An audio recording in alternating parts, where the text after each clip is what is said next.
조항을 특수한 방법으로 이승만 대통령에게만 적용되지 않도록 바꾸는 겁니다. 바로 그 개헌이 바로 오늘 우리가 다룰 4.4 5입 개헌이라고 할 수 있고요. 근데 중요한 것은 그 4.4 5입 개헌이 첫 번째 개헌이 아니라는 겁니다. 그 개헌은 두 번째 개헌인 거고요.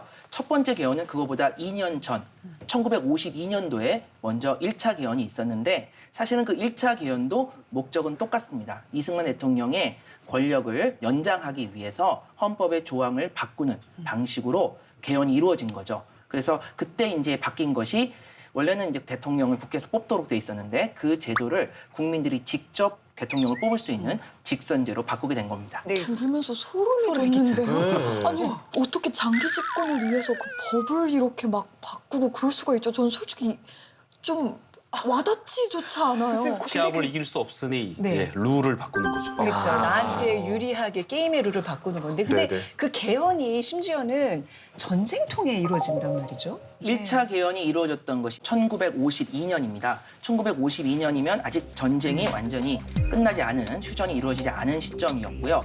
그런데 이제 52년에 그렇게 개헌을 할 수밖에 없었던 것은 그 해가 대통령 선거가 있었던 해입니다. 그러니까 두 번째 대통령을 뽑는 선거가 있었던 해였기 때문에 전쟁 상황이었음에도 불구하고 이승만 대통령은 헌법 개정을 할 수밖에 없었던 거죠. 아이고. 그리고 그렇게 이제 급하게 개헌을 해야 되는 것은 국회에서 이승만 대통령이 재선될 가능성이 희박했기 때문입니다.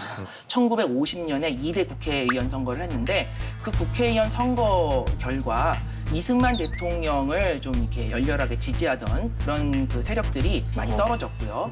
반면에 이제 무소속 후보들이 많이 당선됩니다.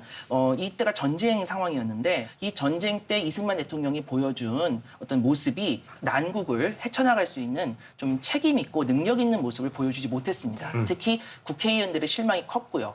그러니까 이런 상황에서 국회에서의 선거로는 재선이 어려웠던 거죠. 그러니까 결국 국회에서 대통령을 뽑는 룰이 아닌 자기한테 좀 더 유리한 룰, 바로 국민이 직접 대통령을 뽑는 직선제로 이 개헌을 하게 된 겁니다. 아니 그런데 대통령 직선제라고 하면 사실은 우리가 흔히 뭐 이제 민주주의의 꽃이라고도 불리고 지금까지도 저희가 실시하고 있는 제도잖아요. 많은 사람들이 그 직선제 개헌을 위해서 막 피를 흘렸잖아요. 민주화 그럼요. 투쟁을 했는데 그럼 이분이 직선제 어떻게 보면 선구자? 또 어떻게 말을 어떻게 해야 말해야 될지. 될지. 그러니까 지금 우리가 직선제로 대통령을 뽑고 있고 이것이 그냥 저절로 생긴 게 아니라 1987년도에 많은 사람들이 독재 정권과 싸워서 6월 항쟁을 통해서 결국은 이 직선제를 얻어낸 거거든요. 그렇게 보면은 직선제는 좋은 거죠. 하지만 문제는 이 1952년 당시 이승만 대통령이 주장했던 직선제가 국민의 민주적 권리를 신장시키기 위한 그런 목적에서 추진됐다기보다는 자신이 권력을 다시 재창출하는 데 있어서 유리하게 바꾸기 위한 목적으로 이 개헌을 했다는 데에서 문제가 있는 겁니다. 당시 이승만 대통령은 대중적으로 국민적으로는 국부라고 불리울 정도로 인기가 높았다고 합니다. 사실은 인기라기보다는 인지도가 높았다라고 인지도죠. 하는 것이 더 맞는 표현일 겁니다. 그러니까 자신의 유불리에 따라서 이것을 바꾼 것이기 때문에 굉장히 의도가 불순한 개헌이라고 볼 수 있습니다. 근데 정쟁 발발하자마자 이승만 대통령은 대전으로 피신을 갔잖아요. 젊은이들이 전쟁에서 피를 흘리면서 죽어가고 있는데 그 와중에 이승만 대통령은 또 내가 대통령 어떻게 하지? 이런 생각까지 품고 있었던 거네요.